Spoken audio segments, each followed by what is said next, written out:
Well, hello everyone. It's a great pleasure to welcome you back to our channel, and it's a great pleasure to welcome Andreas today, who's currently over in California but lives back here in Western Australia, I think, and has an exciting story to tell and some all sorts of adventures planned ahead. But we'll get to that in time. But anyway, Andreas, thank you for coming on, and we'd love you to introduce yourself and just to tell us a little bit of your carnivore story.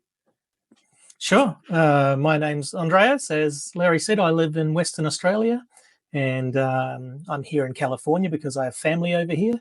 And if we're going to talk about, how I came to be in the carnivore world, we may as well start with my sister, because she had been doing carnivore before me, and like everyone else on carnivore, all of her ailments and body fat seemed to disappear. And much to the happiness of her partner, husband, she is now at, what is she, 4 years older than me, 61, the same weight she was when she got married. And that was one of the inspirations for me to jump into carnivore. But it actually wasn't enough to motivate me when it happened. And I think a lot of people in this field, in this world, can resonate with that idea that the people around them don't seem to really get it, even though they can see it. But I really came into carnivore because of a few life events that kind of came together at the same time.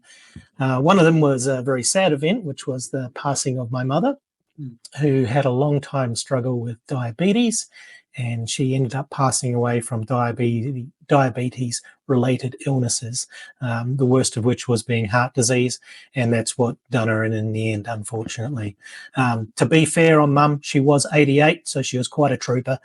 But I can imagine without diabetes and sugar in her world, she might have lived a lot longer than that. That was a very sad event that happened at the beginning of 2023. And around the same time, I have a few kids, let's say. They're not mine biologically, but I helped raise a few girls. And one of those girls was talking to me about getting married and having children. And I was starting to think, along with the passing of my mother with diabetes and my ever slowly but gradually increasing A1C, I started thinking, what kind of granddad am I going to be? Am I going to be a granddad? Now, just so everyone knows, I'm a wheelchair user. I'm a paraplegic. Am I going to be a granddad sitting in a corner with a blanket over him, talking about the good old days when I used to do fun things with their mother? Or am I going to be the type of granddad who can say, hey, why don't you guys have a day off? I'm taking these kids to Dreamworld. You'll be fine. And I thought, I think option 2 is probably a better one for me.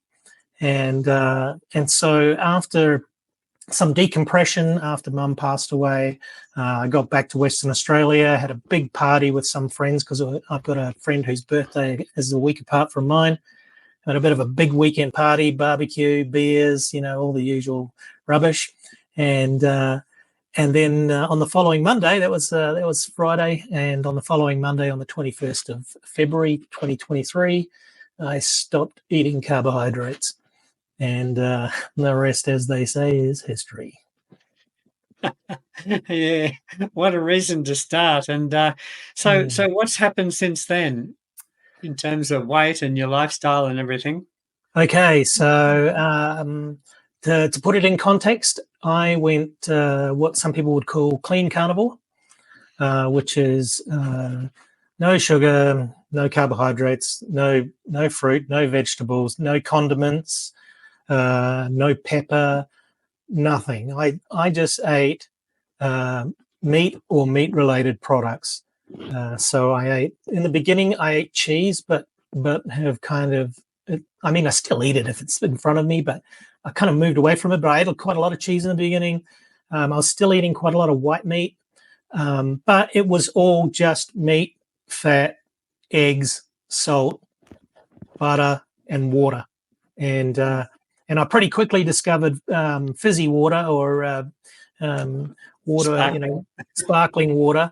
And that was a bit of a game changer for me, because immediately after finding that, I realized that I had an alternative to beer and soft drinks and anything else that I might have partaken in. And I've never been a coffee drinker or much of a tea drinker, so dumping those things was nothing for me. And so I went kind of hardcore in a sense, and I embraced very quickly embraced intermittent fasting, because I heard a lot of people avoided saggy skin by doing intermittent fasting, and that appealed to me because I had a waist of 44 inches, and now my waist is 34 inches, and there was even more inches that came off the belly. So it was a big change, and it happened really rapidly. I lost a total of 27 kilograms. That's just a shade under 60 pounds. And in the first kind of 6 or 7 months, maybe 8 months, but obviously most of it, like most people, came off straight away with the water weight. 7 kilograms in the first month, that's about 15 pounds. 4 kilograms for the next 2 or 3 months. Then it dropped to 3, 2, and 1. And I've kind of stopped losing weight at around the 74 kilogram mark. Started at 101. And for me, in a wheelchair, that was a huge difference. Like pushing a wheelchair, I was struggling to get in and out of bed. I was struggling to get in and out of my car.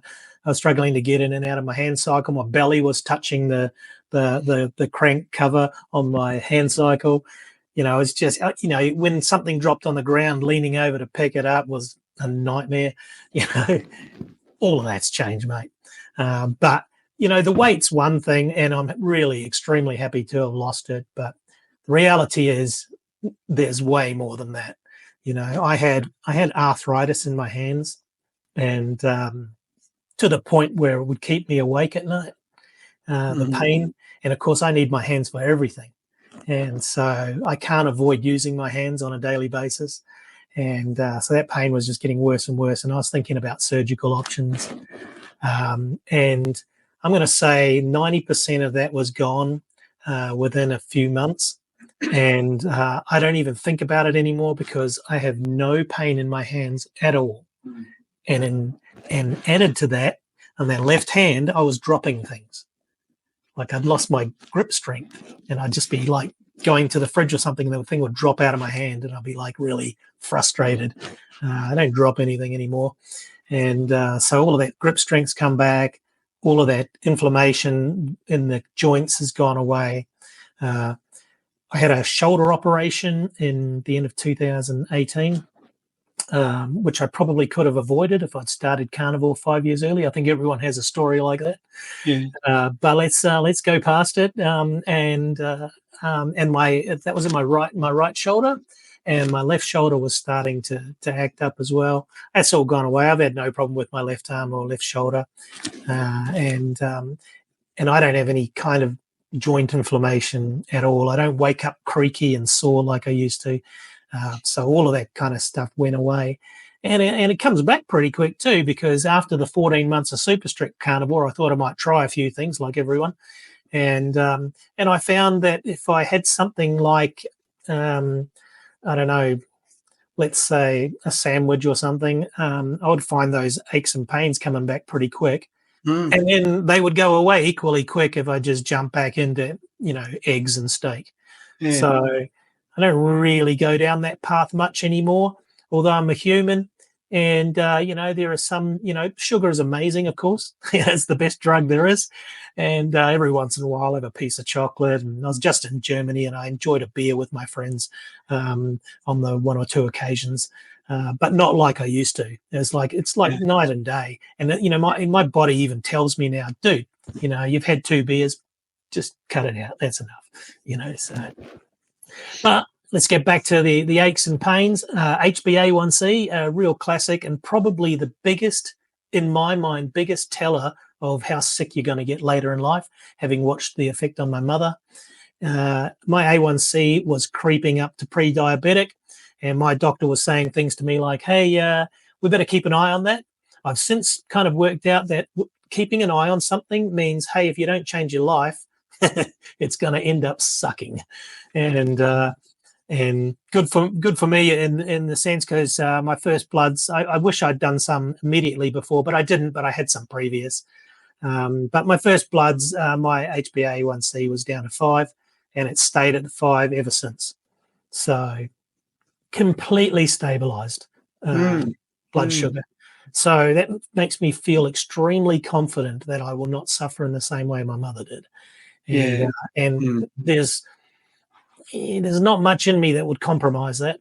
I can't even think of a circumstance where I would engage in activity that would lead me down that path. So another really good thing, since breaking my back, when was that? That was the 3rd of April 1995. Since breaking my back, I have had high heart rate. My resting heart rate has sat around a 100, 102 for years, decades. Within a couple of months of being on Carnivore, it was down around 72 and has stayed down there ever since. Sometimes my resting heart rate's in the 60s now. So I know from an athletic point of view or a young person's point of view, that's not as low as some people have it. But for me, 30 beats a minute less, probably give me extra 10 years. So I'll take it. My blood pressure dropped as well. I was at a not terrible 130 over 80, 85. You know, people were saying, oh, at your age, that's normal. But now my typical blood pressure is 110 over 60 or 65. I mean, that's the blood pressure of a 25-year-old man. So I'll take that any day of the week. What else we got in the bag? I had severe sleep apnea, Larry, and everybody out there.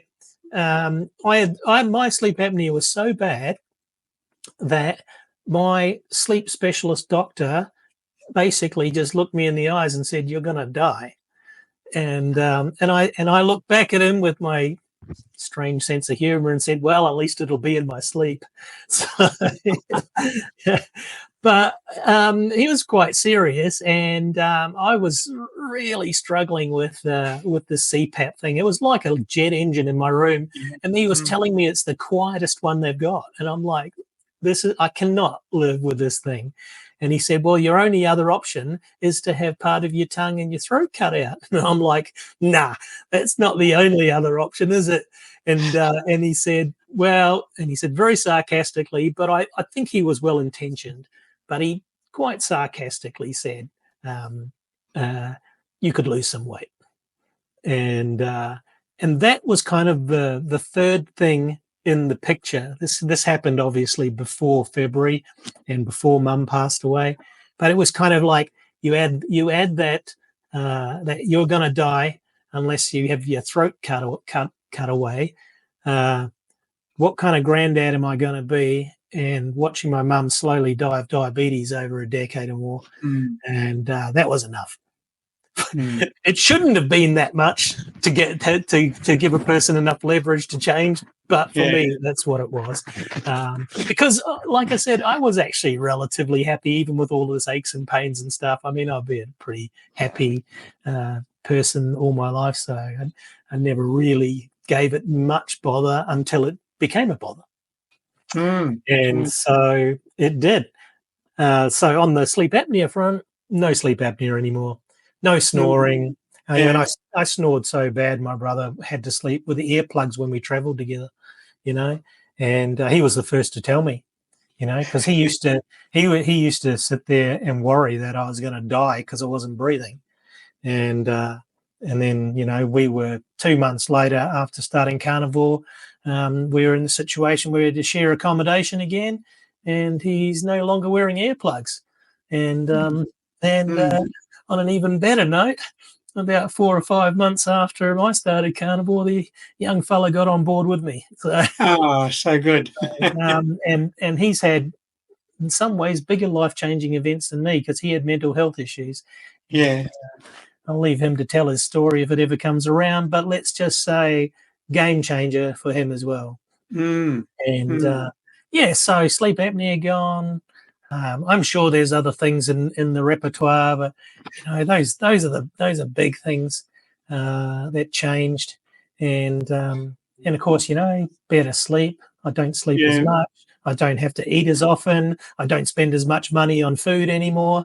All of those things, yeah, yeah, every argument you hear under the sun. Oh, how can you afford to eat meat? I'm like, I buy it 6 and 8 kilos at a time, and I chop it up myself, and end up with nice big fat juicy steaks. And for those who know me, and I guess everyone now who listens to this, I have 7 barbecues, and I quite like using all of them. So yeah, this was not a huge lifestyle transition for me in terms of a person who had to start eating meat but never did. No, I've always eaten meat, and I've always eaten red meat. I did eat a lot more white meat before, and I hardly do now. But whenever it strikes me, I kind of, if I feel like chicken, I eat chicken. It doesn't happen very often anymore, but it does happen. And my brother tells me that I make an extremely good 14-hour slow cooked pulled pork, so I make that from time to time too. And occasional seafood. I love oysters and shrimps and prawns and stuff. So if I'm out at a restaurant and that's on the menu, I'll grab some of that too. yeah, I'm not really an organ meat guy. I never have been, but I've always liked pate, and so every once in a while I get a hankering for liver, and so I just buy some pate or some liverwurst, and I just eat the whole knob, and that's me done for the next 2 or 3 months. And then one day I think about it again. I'm a little bit the way with sardines as well. Always keep some in the house. Don't eat them every day, but every once in a while I pop a can and scoff a lot. So I don't know. I guess those, what is it, omega-3s and 6 or whatever's in there that we're supposed to have. yeah. My body just tells me, dude, eat some fish, and so I do. And so I lost all that weight, but like a lot of people, I became motivated to do more exercise again, and kind of 3 or 4 months in, I dusted off my weights and started lifting weights again, and dusted off the hand cycle and started riding my bike again. And then, along with those things, these plans to start doing these big adventures again conjured up, because I have a history in riding hand cycles long distance. I rode around Australia a couple of times, and I did a solo journey on the Rhine when I turned 50. And then I started thinking, I want to get back out and start doing cycle touring again. That's something I really love. And that kind of came first. And then this idea of doing digital media and getting into a bit of e-commerce kind of jumped on as well. And now I'm starting to think, how do I leverage all of these things I love with all of these possibilities that are out there these days? I also read, I think we talked about it earlier, how the e-commerce market is worth about 15 trillion, set to double in the next 5 years. And a little piece of me would like a little piece of that, but I don't need much. But also, I read something, I read something that kind of interested me and was very poignant, and that is, we're either consumers of digital media, or we're producers.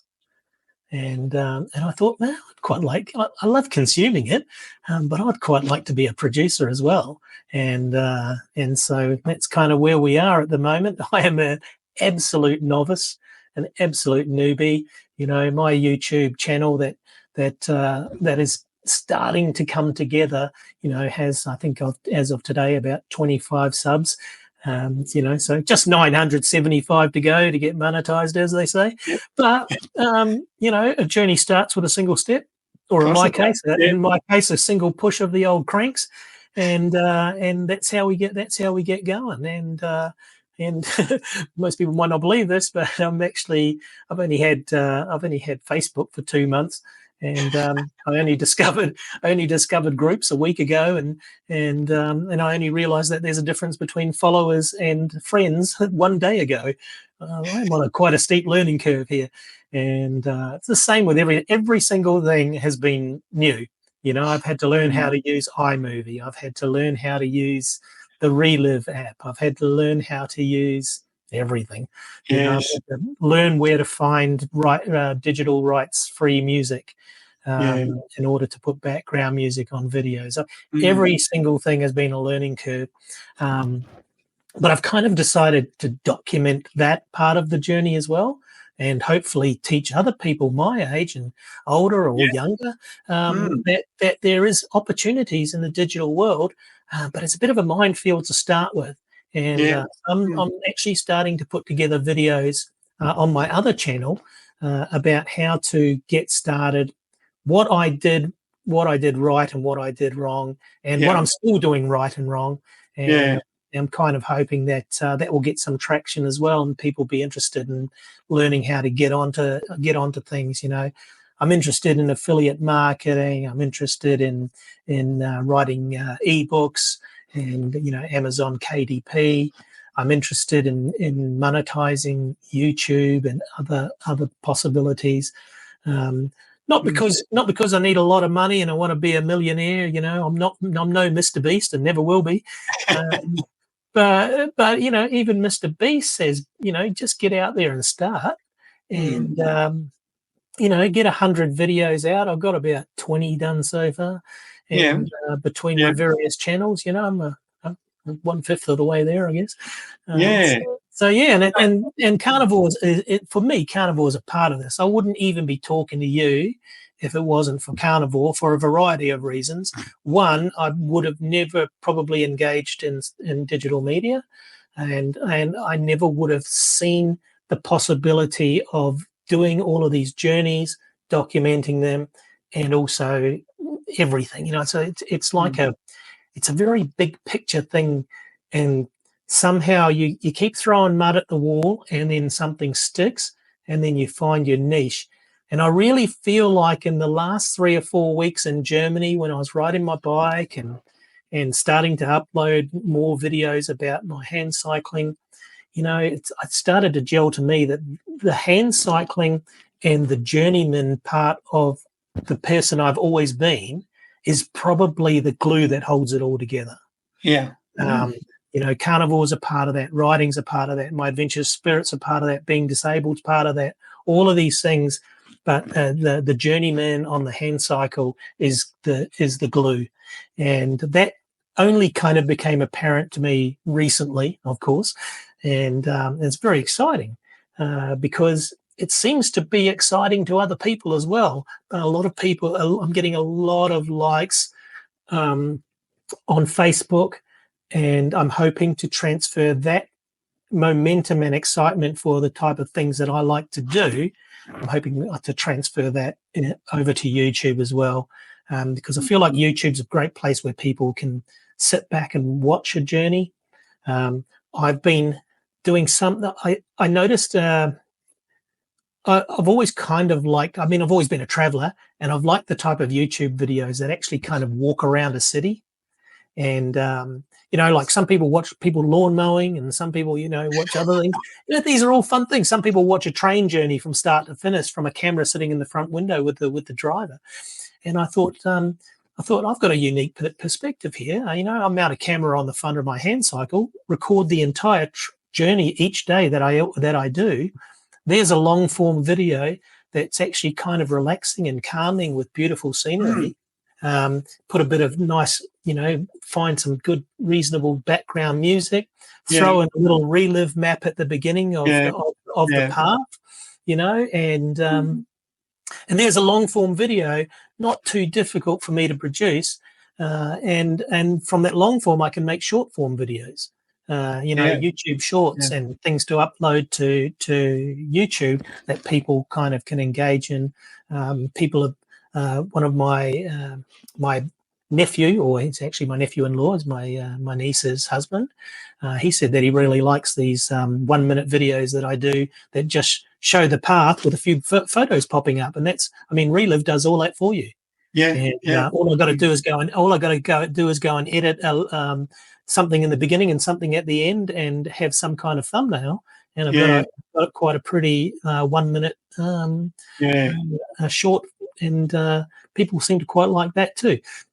So ultimately, I do know from looking at YouTube that what people like, they'll start telling you what they like, and you do that. Yeah. So I'm going to do what I do, but in terms of the content that people want to see, that's going to be driven by a community, you know. Yeah. And in my wildest fantasies, I see myself inspiring young disabled kids to get on a hand cycle, and older people who have given up riding to jump on an e-bike.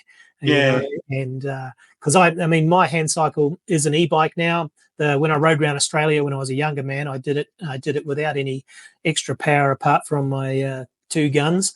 And but now, as an older man who's had a shoulder operation, I ride my hand cycle as an e-bike. So that creates a whole bunch of new problems as well. You know, I've got electrical issues, I've got battery issues, I've got recharging issues. There are new and exciting challenges to take care of, but I can actually turn all of that into content and help other people. I mean, I built that hand cycle myself. I didn't build the hand cycle. The hand cycle's a quickie shark, but I turned it into an e-bike, and I'm on my 2nd version of it. I had a trailer, essentially half a bicycle, which had the power wheel in it, and now I've moved the power wheel to the front. And the next bike, which is my older bike that I'm turning into an e-bike, is going to be crank assist, so I can work out what's actually the best type of e-bike for touring for a person on a hand cycle, because there's unlimited options for ambulant people, but I want to get out there and create some options. Now, there's a few hand cycle companies like Lasher who make a terrific hand cycle. It's about 50 grand Australian. I can buy a car for that, but it's amazing. You know, it has, you know, I have no shock absorption on my hand cycle. God, that'd be so good. You know, not just for the comfort, but also just being able to hit a little bit of rougher terrain as a bike packer. So, you know, that's kind of my little holy grail of hand cycles. Perhaps, you know, in my wildest dreams in 4 or 5 years, I can get a hold of one of those things, start making content about bike packing, a little bit more off-road. At the moment, it's mostly on-road. Unless I accidentally end up on a dusty path, which happens. But, you know, I'm a fair weather and fair road traveler at the moment. So I like to ride in the sunshine, and I like to travel on a hard stand. So that maybe I'm a little soft, but that's my MO. So, Andreas, how far is it to go riding around Australia? So, if you do a full circumnavigation, you take in Tassie, which I think I'm going to do again. We're looking at about 17,000 kilometres. 17,000 kilometres. Yeah, about 10,500 miles. That'd take a week or 2? Yes. I could probably do it in about 3 months, but no way. I'm going to take a year, just like I did the first time, and take advantage of the fact that the north of Australia is beautiful, dry and warm during winter, and the south part of Australia is beautiful, dry and warm in summer. And like I said, I'm a fair weather hand cyclist, so I will be taking my time and enjoying, smelling the roses, so to speak. And I will take in everything as it comes, and on a day-by-day basis, and deal with problems, challenges, and obviously the amazing things that you see and people you meet as well.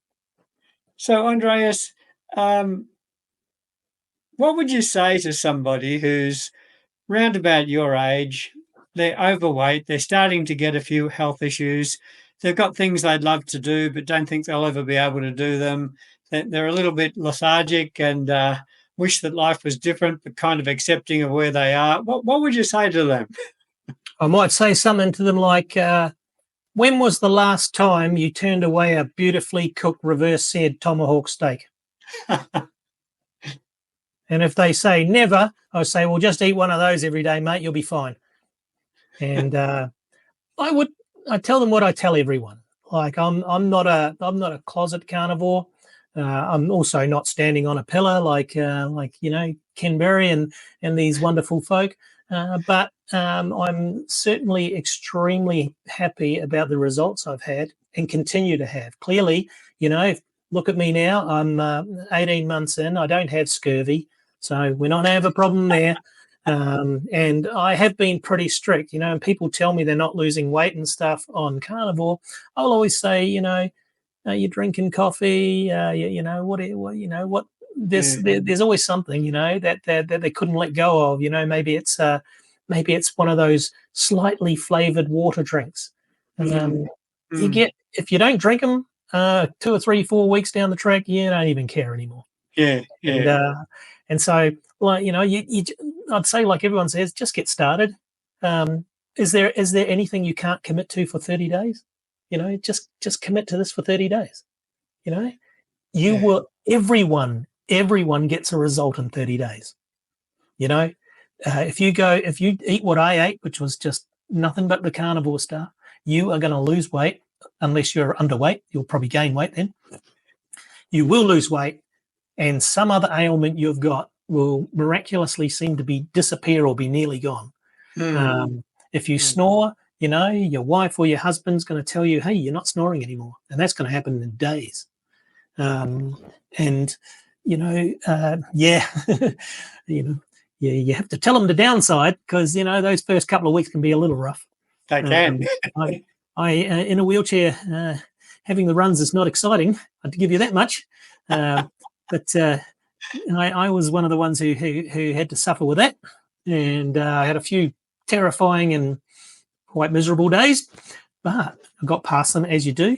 I'm not a huge sugar eater. I mean, I like candy and stuff, but I didn't leave it lying around the house. So it was pretty easy for me to give up all of those things, I think.